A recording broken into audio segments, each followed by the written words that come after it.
Courage, petit lapin.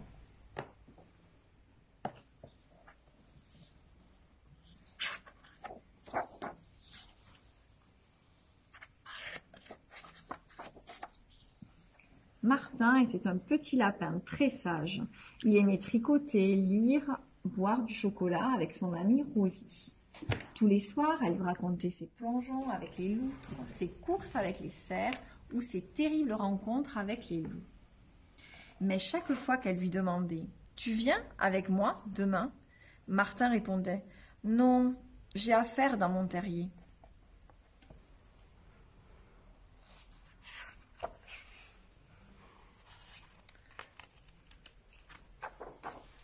Un matin, Rosie en eut assez. « Allez Martin, viens avec moi. » « Mais non, j'ai affaire dans mon terrier. »« Eh bien, reste chez toi, rabat-joie. Moi, je vais m'amuser, » lui répondit Rosie.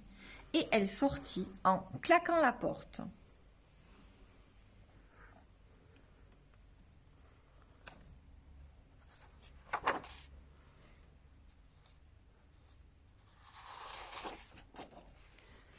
Après le départ de son ami, Martin fit comme d'habitude. Il arrosa ses plantes, il épousseta ses coquillages et il prépara de délicieux biscuits.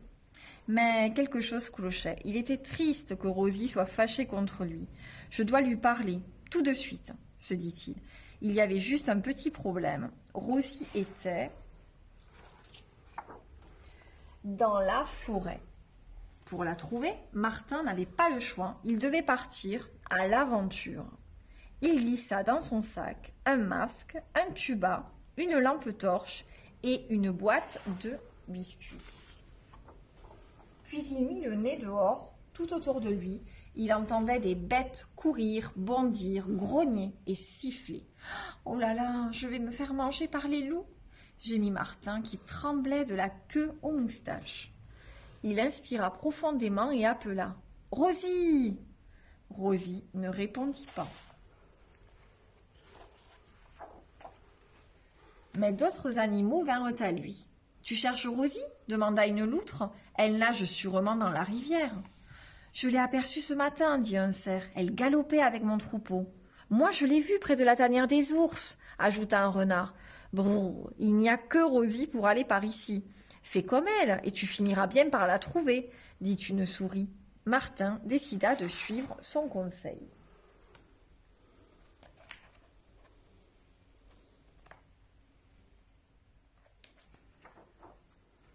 D'abord, Martin enfila son masque et son tuba. Splash! Il plongea dans la rivière avec les loutres.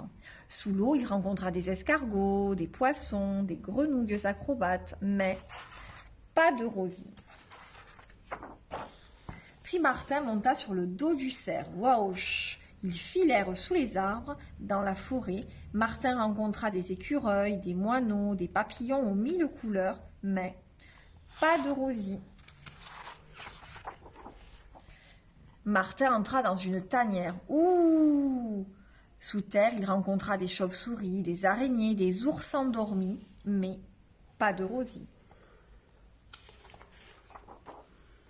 Après toutes ces aventures, Martin se sentit soudain très courageux, aussi courageux que Rosie. « Quand je la trouverai, elle sera fière de moi », se félicita-t-il.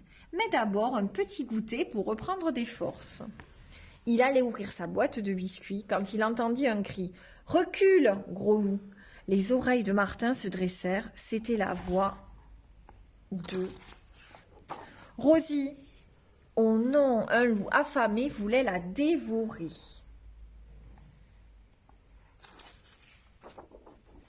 Martin se cacha derrière un sapin. « Je veux rentrer dans mon terrier » se répétait-il, tremblant de peur.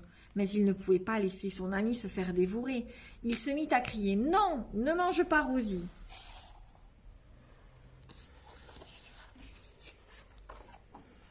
« Mange plutôt mes biscuits !»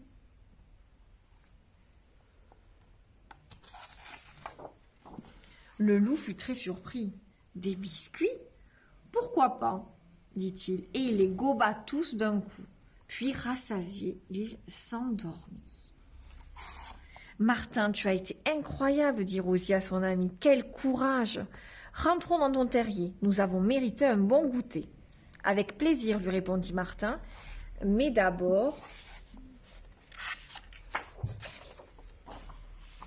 partons à l'aventure.